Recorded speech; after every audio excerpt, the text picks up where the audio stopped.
বাংলাদেশের দক্ষিণ পশ্চিমের এক নির্জন গ্রাম, নাম তার শালবনপুর। চারিদিকে ধানক্ষেত, মাঝখানে পুরনো এক কবরস্থান, আর তার পাশেই একটি শতবর্ষী মসজিদ। গ্রামবাসীরা বলতো এই মসজিদের ইমাম ছিলেন এক অলৌকিক ক্ষমতার মানুষ। তিনি নাকি মানুষ যেমন দেখতেন তেমনি জিনদেরও দেখতে পেতেন। ঘটনাটা 1987 সালের শীতকালের সময়ের।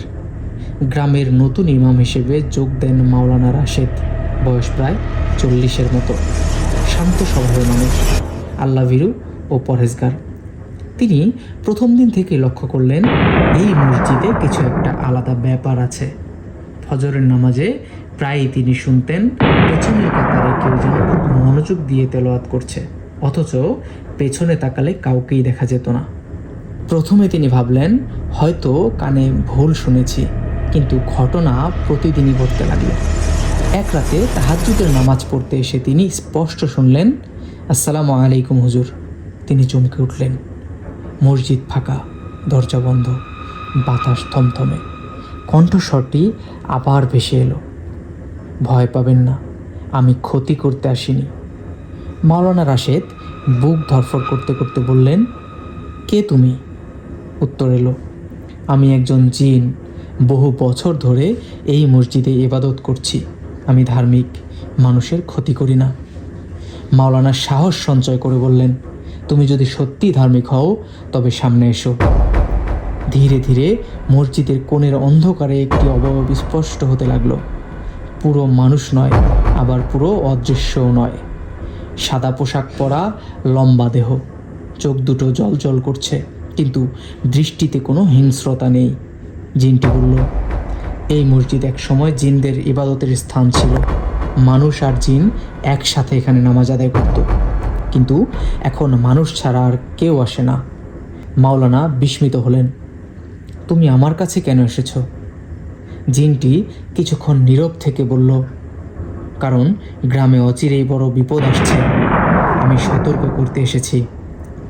পরদিন সকাল, গ্রামের লোকেরা জানালো পাশের খালের পানি হঠাৎ কালচে হয়ে গেছে।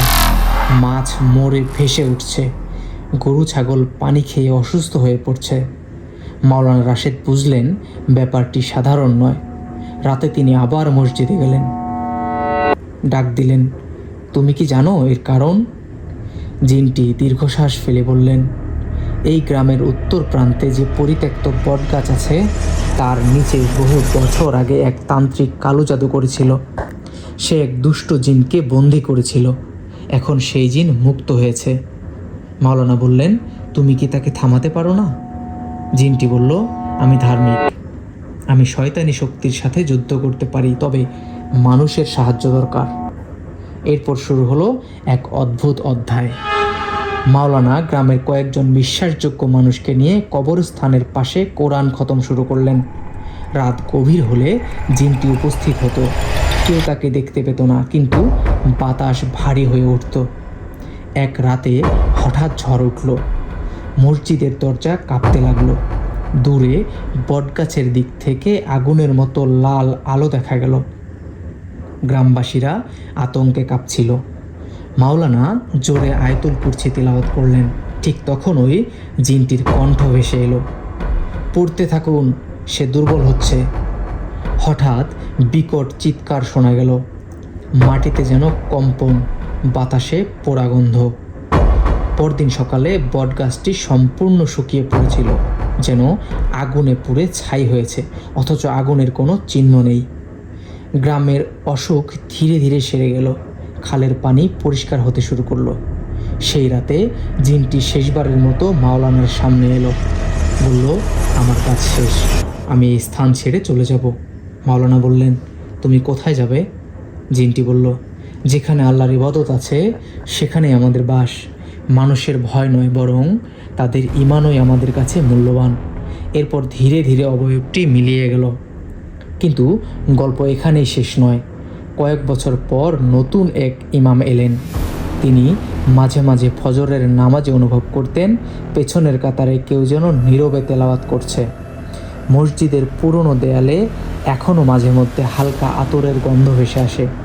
গ্রামের প্রবীণরা এখনও বলেন, ওই মসজিদে এক ধার্মিক জিন ছিল, সে আমাদের রক্ষা করেছিল। কিন্তু কেউ জানে না সে সত্যিই চলে গেছে নাকি এখনও নামাজের কাতারে দাঁড়িয়ে আছে।